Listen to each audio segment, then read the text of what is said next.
Hello बच्चों, good morning to all of you. आज हम आप लोगों को क्लास 8 का सामाजिक विज्ञान अध्याय 2 के बारे में बताएंगे। आपके अध्याय 2 का नाम है, आपके यहाँ लिखा है बोर्ड में, ब्रिटिश प्रशासन, नीतियां एवं प्रभाव। भारत में ब्रिटिश कंपनी की नीति, उसका प्रभाव और उसकी नीतियां, उसका प्रशासन कैसे था भारत में, इसके बारे में आज हम इस अध्याय में पढ़ेंगे। ठीक है, तो हम इसको इसकी हेडिंग जो है लिख लिए हैं। इसी हेडिंग के बारे में विस्तार से आपको बताएंगे।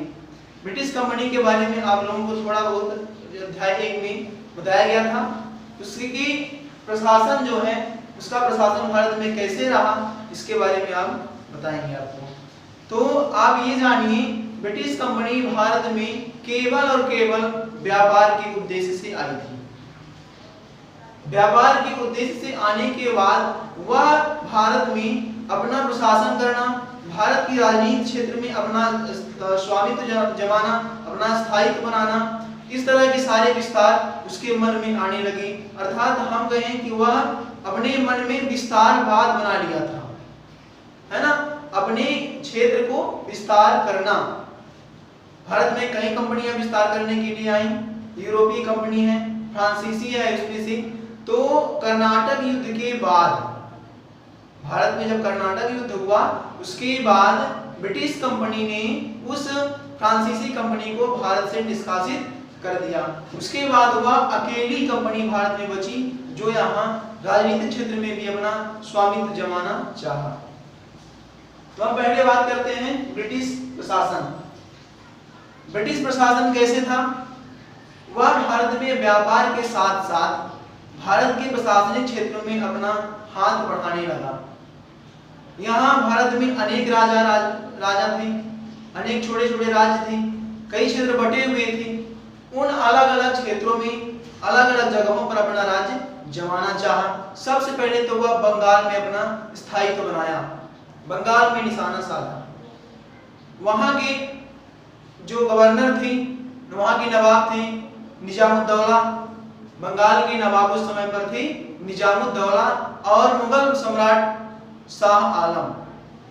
क्या नाम था? शाह आलम। उस समय पर वो इलाहाबाद में थे। वो कर्नाटक युद्ध के बाद भारत में ब्रिटिश कंपनी की पैर फैलाने लगी, और उसके बाद तुरंत ही वह शाह आलम से इलाहाबाद की संधि कर ली। इलाहाबाद में, बंगाल में, बिहार में, उड़ीसा में कई जगह उसने अपना पैर फैला लिया, अपना स्थायित्व बना लिया। इसके बाद जो है हमारा बात, बंगाल में दोहरा शासन प्रबंध। बंगाल में दोहरा शासन प्रबंध कैसे हुआ, इसके बारे में हम जानते हैं। उस समय पर कंपनी का गवर्नर का नाम था, क्या नाम था उसका? गवर्नर का नाम रॉबर्ट क्लाइव था। उस समय पर कंपनी का जो गवर्नर था, उसका नाम था रॉबर्ट क्लाइव। रॉबर्ट क्लाइव ने मुगल सम्राट शाह आलम से इलाहाबाद की संधि कर ली। उसके बाद वह बंगाल में वहां के नवाब निजामुद्दौला से संधि की, और संधि के बाद उसमें ये शर्त रखी गई कि वह राजस्व विभाग में अपना स्थायित्व जमाएगा, और वहां का निजामत जो है वो वहां के नवाब के हाथों में रहेगा। निजामत का अर्थ है कि राज्य में शांति व्यवस्था और बाहरी आक्रमण से सुरक्षा करना।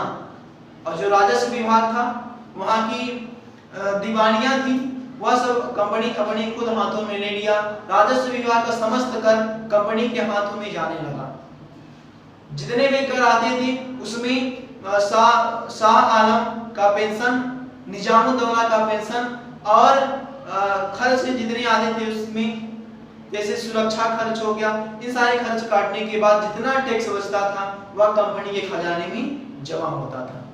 ठीक है, तो दोहरा शासन जो है, इसमें दोहरे शासन ये हुआ कि जब कंपनी ने दीवानी का काम अपने स्वयं हाथ में ले लिया, तो वहां का जो गवर्नर था, वहां का जो निजामुद्दौला थे, वो उन्होंने कहा कि आप निजामत का कार्य भी आप अपने स्वयं हाथों में लीजिए, हमको स्वतंत्र कर दीजिए। लेकिन कंपनी ने इतना बड़ा भार नहीं संभालना चाहा, क्योंकि वहां निजामत में विदेशी आक्रमण से सुरक्षा करना चाहता होना है, और जो है वहां की शांति व्यवस्था स्थापित करना है, दंगाइयों को दूर करना है।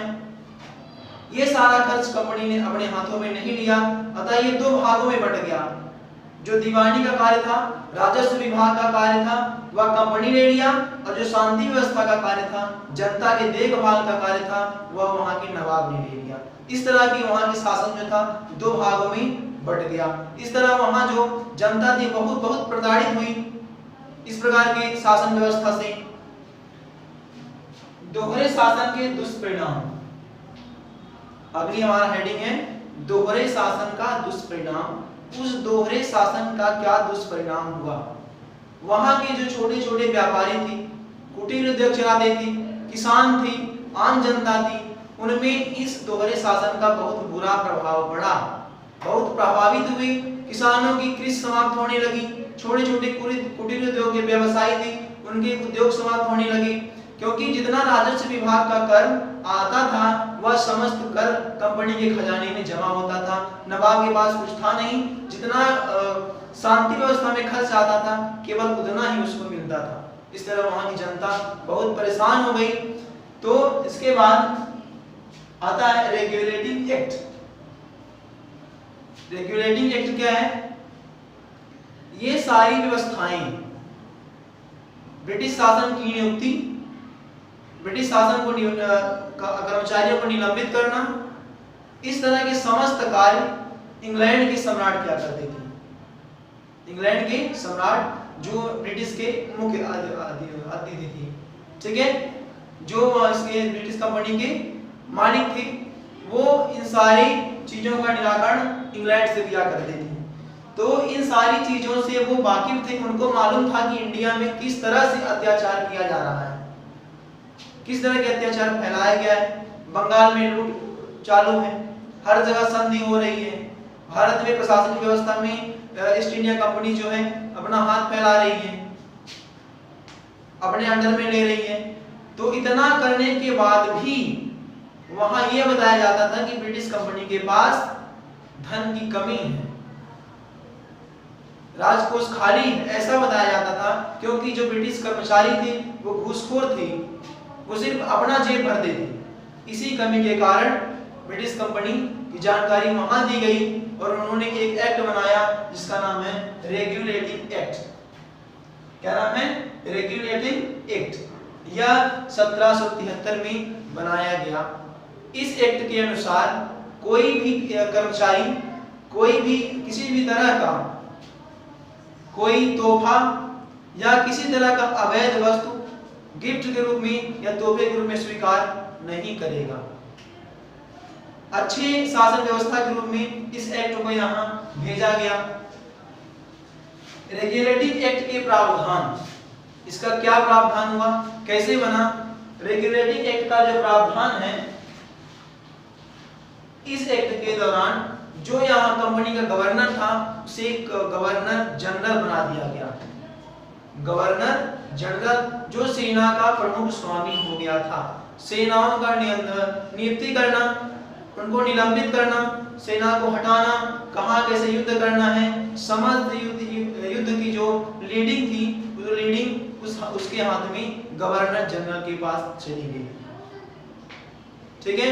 इसी दौरान बंगाल में उच्च न्यायालय की स्थापना की गई। ठीक है। और उस गवर्नर जनरल की सहायता के लिए 4 परिषद वहां बनाई गई। ये था आपका रेगुलेटिंग एक्ट। फिर एक्ट में कमियां क्या थी? उसमें कमियां ये थी कि जितने परिषद बनाए गए थे उस गवर्नर जनरल की, उनमें आपस में झगड़े हुआ करते थे, क्योंकि उनका अधिकार नियंत्रित नहीं किया गया था। उनका अधिकार ये नहीं बताया गया था कि आपका अधिकार कहां तक है। कलकत्ता में जो हाई कोर्ट बनाया गया था, उच्च न्यायालय, उसका भी कोई नियति नहीं थी कि वह कहां तक जा सकता है, क्या अधिकार है उसका, उसके अधिकार के बारे में बताया नहीं गया था। अर्थात ये कह सकते हैं जो भी एक्ट बनाया गया था उन समस्त विभागों का अधिकार के बारे में नहीं बताया गया था। इस एक्ट में यही कमी थी। ठीक है, तो आप इसको ध्यान से सुने। इस बुक को अपने रीड करें अच्छे से। जिसको कहीं दिक्कत हो हमारे YouTube चैनल, हमारे WhatsApp ग्रुप में कमेंट करके बताएं। Thank you.